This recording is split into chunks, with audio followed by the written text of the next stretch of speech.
Hello everyone, আসসালামু আলাইকুম। সবাই কেমন আছেন? আশা করি ভালো আছেন। বন্যার রান্নাঘরে আপনাদের স্বাগতম।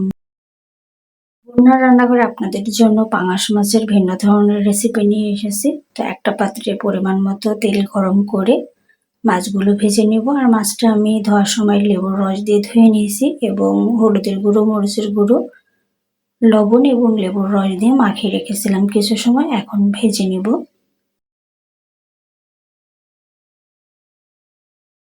আর এখানে মাছগুলো দেওয়ার সময় আপনারা যে পাশে থাকবেন তার বিপরীত সাইডে মাছটা ছেড়ে দেবেন, এতে নিচের দিকে তেল ছিটকে আসবে না। উল্টিয়ে পাল্টে ভেজে নিতে হবে। খুব বেশি উল্টানোর প্রয়োজন নেই। একটা পাশ যখন খুব ভালো করে হয়ে যাবে, অপর পাশটা উল্টিয়ে দিলেই হয়ে যাবে। নতুন বন্ধু যারা আমার ভিডিওটি দেখছেন, আমার চ্যানেলটি সাবস্ক্রাইব করে পাশে থাকবেন এবং বেল বাটনটি অন করে রাখবেন। এই ভিডিওটি ভালো লেগে থাকলে শেয়ার করতে ভুলবেন না। মাছগুলো ভেজে তুলে নিয়েছি। একই তেলের মধ্যে কিছু পেঁয়াজ কুচি ভেজে নেব। পেঁয়াজ কুচিটা একটু নরম হয়ে আসলে মশলাগুলো অ্যাড করে দেব। খুব বেশি লালচে করে ভাজার প্রয়োজন নেই। মাছ ভুনাতে এভাবে করে পেঁয়াজটা রাখলে খুবই ভালো লাগবে। এখানে মাছ অনুযায়ী আপনারা মশলা অ্যাড করবেন। এখানে আমি হাফ চা চামচ পরিমাণ লবণ, হাফ চা চামচ পরিমাণ হলুদের গুঁড়ো, 1 চা চামচ উঁচু করে শুকনো মরিচের গুঁড়ো, ধনিয়া গুঁড়ো, জিরা গুঁড়ো হাফ চা চামচ পরিমাণ, 1 চা চামচ উঁচু করে পেঁয়াজ বাটা এবং রসুন বাটা। এখানে আমি রসুনটা এক্সট্রা অ্যাড করেছি। পাঙাশ মাছে রসুনটা অ্যাড করলে খেতে ভালো লাগে। সামান্য একটু পানি অ্যাড করে মশলাটা কষিয়ে নিব। সবসময় আমি সিম্পল মশলা দিয়ে মাছ রান্না করার চেষ্টা করি। এখানে 2টা টমেটো ছোট টুকরো করে কেটে নিয়েছি, নিয়ে মশলার সঙ্গে কষিয়ে নিব।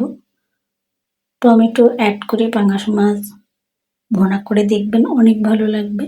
আর যদি এইভাবে রান্না করে না খেয়ে থাকেন, অবশ্যই একবার রান্না করবেন। মশলাটা ভালো করে কষিয়ে নেওয়া হয়ে গেলে এখানে ভেজে রাখা মাছগুলো অ্যাড করে দিব। মাছটা দেওয়ার সাথে সাথে উল্টাবেন না, কিছু সময় রেখে অপর পাটটা উল্টিয়ে দিয়ে তারপর ঝোলের জন্য পানি অ্যাড করবেন। তাহলে মাছটা অনেক ভালো লাগবে খেতে। একই রান্না একটু মাঝে মাঝে ভিন্ন রকম করে করলে অনেক ভালো লাগে। এখানে খুব বেশি পরিমাণ পানি অ্যাড করার প্রয়োজন নেই, অল্প করে আমি পানি অ্যাড করে দিয়েছি। এখানে 4টা কাঁচামরিচ অ্যাড করে দিব। দেখুন ঝোলটা অনেকটা কমে এসেছে। এই পর্যায়ে লবণটা অবশ্যই চেক করে নেবেন। তো আমি লবণ চেক করে নিয়েছি। শেষ পর্যায়ে এখানে সামান্য পরিমাণ ধনিয়া পাতা অ্যাড করব, এতে ফ্লেভারটা খুবই ভালো আসবে। আর ধনিয়া পাতাটা অ্যাড করার পরে একটু ঢেকে রাখবো।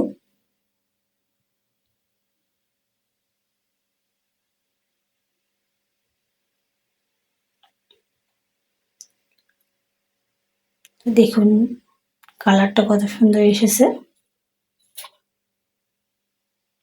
চুলা অফ করে দিয়েছি।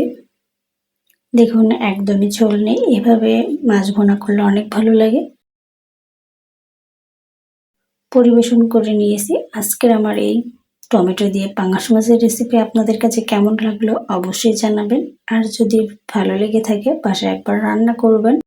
ভিডিওটি ভালো লাগলে শেয়ার করে পাশে থাকবেন। নতুন কোনো ভিডিও নিয়ে আবার আপনাদের মাঝে চলে আসবো। ততক্ষণ পর্যন্ত সবাই ভালো থাকবেন। আল্লাহ হাফেজ।